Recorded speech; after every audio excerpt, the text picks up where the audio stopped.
What if everything you were taught about caring too much is the very thing stopping you from living? What if the key to confidence, to freedom, even to success, isn't control, but letting go of control? Imagine this.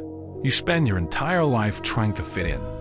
You shape your voice, your clothes, your choices, all in the pursuit of approval. You bend to expectations that were never truly yours, and little by little, you drift away from who you actually are. You fear being judged. You chase validation in eyes that change with every season, and you cling to the idea that your worth depends on how the world sees you. Michel de Montaigne, a thinker of the 16th century, explored this paradox with rare depth. While the world around him collapsed into war, he retreated into a quiet tower, not to escape life, but to observe the human soul. His essays were not written to indoctrinate, but to liberate. And his philosophy, far from abstract, becomes a compass for anyone who wants to live with lightness, authenticity, and inner peace. Montaigne challenged what we call success. He questioned the need to please, and he pointed toward a calmer path, detachment. In this video, we walk through that path. We look at the anxiety of pleasing, the fear of failing, the addiction to control. And with Montaigne as our guide, we discover what happens when you finally stop caring about what never truly mattered. From early on, we're taught to believe that if we control everything, we'll be safe. Safe from mistakes. Safe from judgment. Safe from failure. As if life were an exact equation, and all it took was effort, planning, and constant worry to keep everything in place. But Montaigne, observing the human condition with steady eyes and without illusions, saw something few people dare to admit. Control, most of the time, is a fantasy. We live in a constant attempt to dominate what cannot be dominated. What others think, what might happen, how we'll be perceived. And in that exhausting effort, we burn our most vital energy, the very energy that could be used for creation, for presence, for love. Montaigne almost died in a writing accident, and the experience confronted him with the absolute fragility of life. He realized no planning, no precaution, no obsessive worrying could have saved him from chance. And paradoxically, in that moment, something lit up inside him. Living is not controlling. Living is accepting the flow. He wrote, "My life has been full of terrible misfortunes, most of which never happened." That simple sentence disarms an entire modern mentality. How many anxieties do you carry for scenarios that never become real? How many nights have you lost trying to predict the future or rewrite the past? How many conversations have you rehearsed in your mind, hoping to control reactions that never came? The truth is, the effort to control pulls us away from reality. It prevents us from hearing what life is saying right now. And ironically, the tighter we hold the reins, the more unstable everything feels. Montaigne invites us to look at this obsession with tenderness and then gently loosen our grip. Because life, in its essence, is not a machine to be operated. It is a living organism, full of surprise, and it only blooms for those who have the courage to dance with the unpredictable. There is an invisible force that quietly guides many of our steps, the desire to be accepted. From childhood, we learn that approval is a reward, a proud look, a compliment, a nod of belonging. And so, slowly, we build our identity around what pleases others. But Montaigne observed, with cutting precision, that this path leads to an inner labyrinth. Because when you live for someone else's acceptance, you lose contact with what is truly yours. He wrote to understand himself, not to convince anyone. He didn't seek applause, but authenticity. And perhaps that's why his words still resonate today, because Montaigne had the rare courage to think for himself in a world that screamed for conformity. The search for validation is subtle, almost invisible.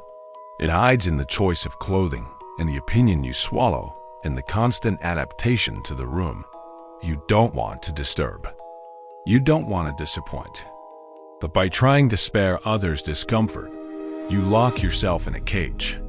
And the most tragic part is this. When validation finally arrives, it doesn't satisfy you because it wasn't directed at your true self. It was directed at the mask you wore to be accepted. Montaigne points to another way. To know yourself so deeply, to accept yourself so fully, that other people's opinions lose their power to wound or shape you. He invites you to ask, who are you trying to please and why? How many decisions in your life, professional, emotional, existential, were made out of fear of judgment instead of genuine desire? When you stop chasing acceptance everywhere, you discover something rare and precious, self-acceptance. And from there, relationships become more honest, decisions become lighter, and life becomes quietly yours. Contrary to what many believe, detachment is not coldness. It is not indifference, apathy, or escape. Detachment is clarity. It is the wisdom to distinguish what deserves your energy from what only consumes it. It is knowing how to let go, not because you don't care, but because it no longer deserves your grip. Montaigne understood this paradox deeply. He watched people become trapped in outcomes, expectations, and idealized images of themselves, and how that produced constant tension, a corrosive anxiety. He didn't propose abandoning life.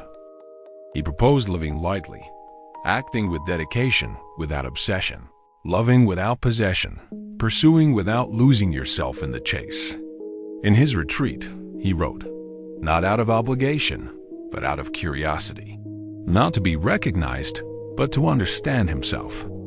And in that space, free from compulsive effort, in that creative emptiness, the soul begins to bloom. How many times in your life did something finally come together precisely when you stopped forcing it? When you stopped trying to convince, impress, or conquer? It's as if life responds to surrender with harmony. That's the paradox of detachment. The less you need to prove, the more natural your presence becomes. The less you try to control, the more things seem to align on their own. And it isn't luck, it's presence. It's coherence between what you feel, what you think, and what you do. It's the magnetism of someone who doesn't beg for acceptance because they've already found a home within themselves. Montaigne teaches that detachment is, in truth, a form of power. A calm, silent power that doesn't impose, but transforms.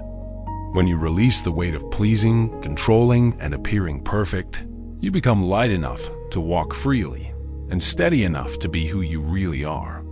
Montaigne wasn't an ascetic nor a tragic hero. He was a man deeply aware of his flaws, and perhaps that's why he was so wise.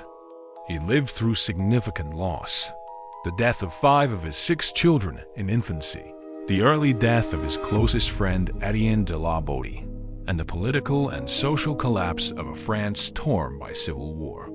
Pain and disillusionment didn't make him cynical. They made him more real. Instead of hardening, he chose to withdraw. He left political life, stepped away from positions of power, and returned to his tower, a place of silence, books, and contemplation. There, among wooden corridors and Latin phrases carved into the ceiling of his library, he began what he called the study of the self, not to glorify himself, but to accept himself. In his essays, Montaigne exposes his soul with rare honesty. He confesses his vanity, his weakness, his fears, his contradictions.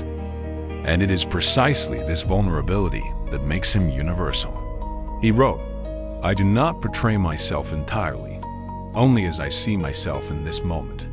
That line carries a liberating truth. No one is constant. No one is perfect. Everything is moving. To accept, that is to drop the armor.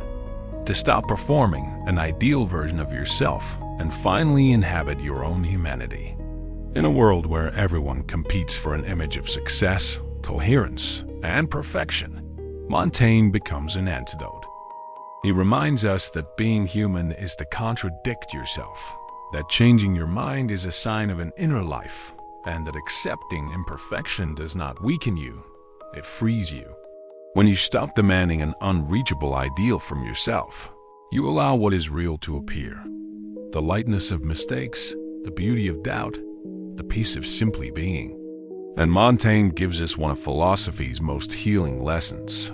Wisdom is not born from perfection, but from intimacy with your own imperfection.